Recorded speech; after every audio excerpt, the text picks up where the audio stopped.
Bonjour et bienvenue sur Médien TV. À la veille de la saison estivale, le Covid-19 marque un retour inquiétant au Maroc. La moyenne des cas quotidiens se compte désormais en plusieurs centaines, alors qu'il y a quelques semaines, moins de 100 cas étaient enregistrés par jour. Comment expliquer ce rebond inquiétant et subit, mais surtout, quelles sont les mesures de prévention, de rigueur à appliquer pour éviter une nouvelle flambée des cas? Nous en parlons avec notre invité. Il s'agit de Moulay Saïd Afif, président de la Fédération nationale de la santé. Bonjour à vous, docteur. Bonjour, monsieur Baldé.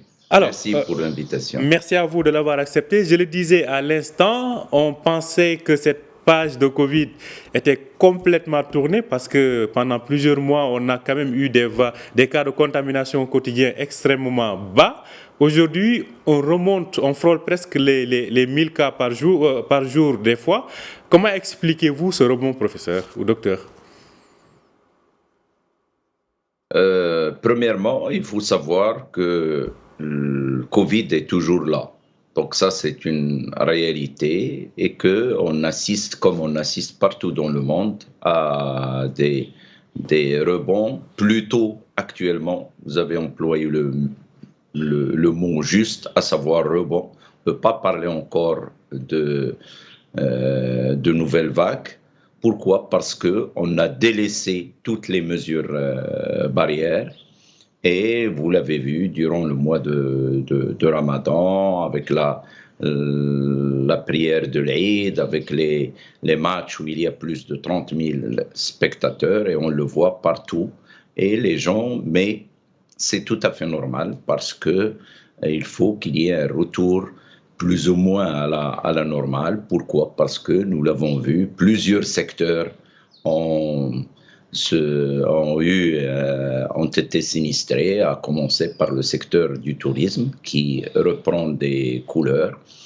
Mais pour cette fois-ci, même si on enregistre comme vous l'avez dit, des centaines de cas par jour au lieu de moins de 100 cas il y a un mois. Pourquoi? Parce que, comme je l'ai dit, on a laissé tomber les mesures barrières. Ajouté à cela, nous avons un retard au niveau de la dose booster, la troisième dose. Donc, mais il faut savoir lire ces chiffres, à savoir que nous sommes au niveau du taux de remplissage de la réanimation à 0,6%. Je rappelle qu'on était à 15% au sommet de la vague d'Omicron et on était à 50% au sommet de la vague de Delta. Et c'est pour cela qu'on n'enregistre pas de décès, que malgré le fait qu'on enregistre, par exemple, comme hier, 500 cas, il n'y avait pas de décès. Par contre, comme vous l'avez dit, nous sommes passés d'un taux de positivité de la PCR de 1% à 8, 10, voire 13%. Donc, le virus circule plus. Et on le sait que ce variant Omicron, si on veut donner un ordre de grandeur, l'initial Corona, c'était une personne infectée contamine 3 personnes, le Delta, une personne, 5 personnes, l'Omicron, une personne, 8 personnes, et le variant de l'Omicron, une personne contamine 13 personnes. Voilà. Donc, je pense que ces indications sont très importantes. Donc, comme vous l'avez dit, je rappelle qu'aujourd'hui, on est à environ 6,5 millions de personnes qui ont eu leur troisième dose au Maroc, 23 millions pour la deuxième et plus de 24 millions pour la troisième. Alors, docteur, cela dit, vous avez donné quelques raisons, c'est-à-dire le retour à la vie normale. Mais ces jours-ci, on a l'impression qu'il y a quand même quelque chose qui est constaté au niveau scolaire, au niveau des écoles. Qu'est-ce qu'il en est exactement?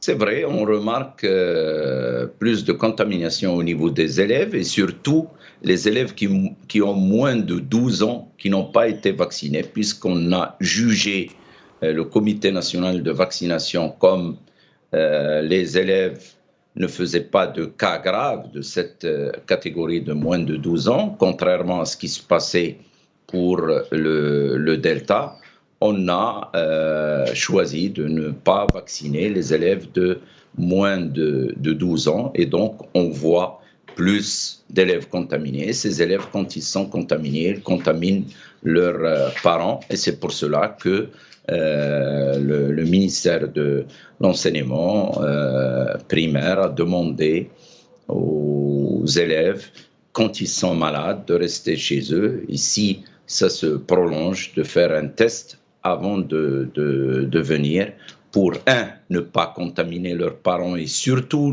leurs grands-parents qui n'ont pas eu la 3e dose, et deux, de ne pas qu'il y ait plus de contamination au niveau de leur classe, ce qui va amener l'institution à fermer la classe, voire fermer l'école pour une semaine. Et comme vous le savez, on est en période d'examen. Et donc, c'est bien là aussi d'insister sur ces mesures préventives pour les élèves. Alors, on est, comme je le disais, à quelques jours de l'entrée de la saison estivale. À ce niveau, quand même, il y a une crainte qui peut se justifier aujourd'hui. Selon vous, quelles sont aujourd'hui les mesures de rigueur qu'il faudrait appliquer en termes de prévention ? Comme ça a été indiqué par Monsieur le ministre de la Santé lors de son intervention, il faut un minimum. Et le minimum, c'est le port du masque dans les milieux clos. Et puis, il faut que les gens se vaccinent. Ceux qui n'ont pas eu de vaccin se vaccinent par la première puis la 2e dose. Ceux qui ont eu les 2 doses se vaccinent par la 3e dose qui est la dose booster. Il faut rappeler que la 3e dose, on a une immunité, ça c'est important, on a une immunité à partir du 3e jour. Et il faut aussi rappeler quelque chose de très important, c'est que les personnes vulnérables, les personnes âgées, et nous avons malheureusement plus de 2 millions de personnes au-delà de 60 ans qui n'ont pas eu la 3e dose, alors que cette catégorie-là, 98% ont eu les 2 doses. Et pensez aussi aux personnes qui ont des maladies chroniques et à leur tête le diabète. Pourquoi ? Parce que comme on l'a vu dans d'autres pays, même si on enregistre des milliers de cas, s'il n'y a pas beaucoup de cas au niveau de la réanimation, notre État et puis le comité Covid ne donnent pas de recommandations pour plus de restrictions. Et on le sait, l'impact psychologique de cette maladie Covid est parfois beaucoup plus important que l'impact physique. Et donc, c'est important qu'on puisse continuer à vivre comme ça et à nous de prendre nos responsabilités parce que notre souverain nous a donné le vaccin gratuitement et notre État, sur les hautes instructions de notre souverain, que Dieu l'assiste, a pris toutes les mesures. Donc à nous, en tant que personne, de faire, c'est-à-dire porter le masque dans les milieux clos, et ceux qui ne sont pas vaccinés, qui se vaccinent. Nous n'avons que ça pour faire face pendant cette période estivale, parce qu'il y a plus de mouvements, et on est à la veille aussi de l'Aïd el-Kbir, et donc il faut prendre ces précautions pour ne pas avoir plus de cas en réanimation. Alors, docteur, il y a 2 choses quand même aussi qui sont importantes aujourd'hui à évoquer. C'est ces liens entre 2 maladies, à savoir le Covid et la varicelle. On a constaté cette année un nombre quand même assez élevé de cas de varicelle. Et aussi, il y a cette histoire de variole du singe. Alors, comment expliquer, est-ce qu'il y a un lien justement entre le Covid et cette augmentation des cas de varicelle constatés cette année? Il faut savoir qu'on a en médecine ce qu'on appelle la dette immunitaire. Donc, quand on confine, on fait que retarder l'infection. Et c'est pour cela que cette année, en tant que pédiatre, je le dis, on a vu plus de varicelle que depuis plus de 25 ans. Et d'ailleurs, même des varicelles chez l'adulte qui ont été pris, ces varicelles prises pour des varioles du singe chez l'adulte. Et c'est pour cela que il y a eu les tests PCR pour confirmer ou infirmer cette variole du singe et on a infirmé ça. Le Maroc, il y a un seul cas qui a été, d'après le communiqué du ministère de la Santé. Donc, la politique de zéro Covid ne marche pas. Il faut avoir cette immunité vaccinale. Et puis, nous avons aussi, à côté de l'immunité vaccinale, l'immunité naturelle. Et donc, c'est important et nous ne pouvons que nous féliciter dans notre pays, le Royaume du Maroc. Pourquoi ? Parce qu'avec le peu de moyens, nous sommes arrivés quand même à des résultats importants. Nous avons un taux de létalité à 1,4%. Nous, alors que la moyenne dans le monde est de 2%, nous avons un taux de guérison à 98%. Et donc, nous sommes dans la bonne voie. Continuons pour respecter cet équilibre entre tout ce qui est santé et tout ce qui est économie. Effectivement, comme vous le disiez, donc le taux de létalité au Maroc n'est que de 1,4% sur les 1,1 million de cas de Covid recensés depuis le 2 mars donc 2020, date du premier cas enregistré dans le Royaume. Alors, on l'a évoqué tout à l'heure, la saison estivale avec tout ce que cela implique, l'ouverture des frontières aussi est là avec l'allègement des mesures d'entrée. Cela dit, est-ce que ce ne sont pas aussi des facteurs qui contribuent aujourd'hui à cette hausse des cas ? Non, il faut savoir que toutes les mesures ont été prises suite aux instructions royales pour le Marhaba et on a augmenté les points et aussi il y a des équipes médicale, c'est-à-dire nous avons, quand on a enlevé la PCR, il y a le pass vaccinal. Donc c'est soit le pass vaccinal, soit la PCR. Et vous l'avez vu que même aux États-Unis, ils suivent la même politique. Donc ça veut dire que les mesures préventives sont là, mais comme je le dis, il y a une responsabilité individuelle de chacun et cette responsabilité fait que quand on est dans les milieux clos, il faut aérer, il faut mettre le masque et surtout quand on est en présence de personnes âgées qui n'ont pas eu, qui sont nos grands-parents ou nos parents qui n'ont pas eu la troisième dose. C'est de ça dont on a peur, c'est que si ces personnes soient contaminées, même si le variant, que ce soit l'Omicron, son variant, ne sont pas virulents, mais quand même, nous l'avons vu au cours de la vague Omicron, il y a eu des morts à cause d'Omicron. Donc, l'Omicron n'est pas très virulent ou le variant n'est pas très virulent, mais il peut être néfaste chez les personnes non vaccinées qui sont âgées, qui ont une immunité diminuée, soit à cause de l'âge, soit à cause de leur maladie comme le diabète.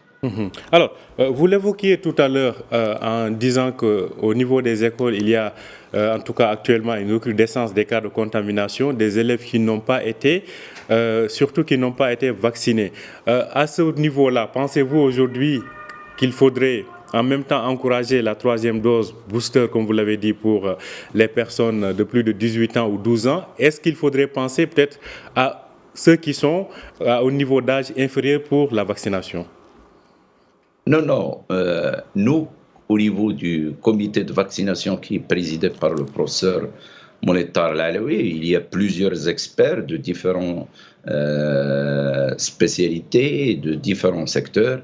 Il n'y a pas besoin de vacciner les enfants de moins de 12 ans. Pourquoi ? Parce que quand on prend cette décision, il faut voir quel est l'impact de la maladie pour cet âge-là, c'est-à-dire est-ce qu'il y a plus de cas d'enfants en réanimation, est-ce qu'il y a plus de décès? C'est comme ça qu'on a pris la décision lors du Delta pour la vaccination des enfants de plus de 12 ans, parce que, comme je vous le rappelle, il y avait plus de 119 décès, et ça a été même rappelé dans une intervention par l'ancien chef du gouvernement. Donc c'est chaque pays prend les mesures en fonction de son épidémiologie. Et nous, les mesures qui ont été prises jusqu'à maintenant, que ce soit par le comité de vaccination ou le comité Covid, sont des mesures qui ont été appliquées, c'est-à-dire les recommandations qui ont été mises sur pied par notre État et qui ont permis ces résultats, comme je l'ai dit, avec juste 1,4% de décès, même si chaque décès d'un Marocain ou d'une Marocaine est une perte pour notre pays, mais par rapport aux autres pays qui ont le même niveau économique, nous nous sommes sortis avec le moins de problèmes, et ça c'est une bonne chose. Nous ne pouvons que nous féliciter en tant que peuple, rendre hommage à notre souverain et puis rendre hommage aussi à notre État. Alors, très rapidement, docteur, finalement, est-ce que le rebond du Covid, on va apprendre à vivre avec cette maladie? Donc, ce sera peut-être comme une grippe qui va passer avec certes ces menaces, mais pensez-vous que, vu ce que vit la Chine, comme d'autres pays ici aussi connaissent des rebonds, finalement, il faudrait apprendre à vivre avec cette maladie, en fait, comme on l'a toujours dit?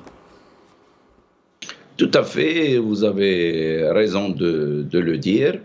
La question qui se pose, mais on n'a pas encore de réponse scientifique, est-ce que ça va être une maladie saisonnière, c'est-à-dire qu'on aura plus de rebonds au cours de l'automne et à ce moment-là, vacciner les personnes vulnérables et continuer à vivre avec. En tout cas, je peux vous le dire en tant que personnel de santé, depuis l'avènement de la Covid, on porte toujours le masque et on a moins d'infections, nous, le personnel. Donc, c'est un moyen efficace. C'est un moyen efficace pour ne pas être contaminé. Donc, c'est important. Voilà. Et en tout cas, apprenons à vivre parce que c'est ça le plus important. Comme je l'ai dit, il y a un impact psychologique qu'il faut faire avec. Et puis, on s'en sort bien jusqu'à maintenant, continuons à le faire. Merci à porter vous. Le masque dans les milieux clos. Merci à vous, docteur. Merci à vous pour vos explications. Merci de nous avoir suivis également. Je rappelle que vous pouvez retrouver cet entretien sur notre site www.medianews.com. Bonne journée, bonne suite de programme sur Média TV.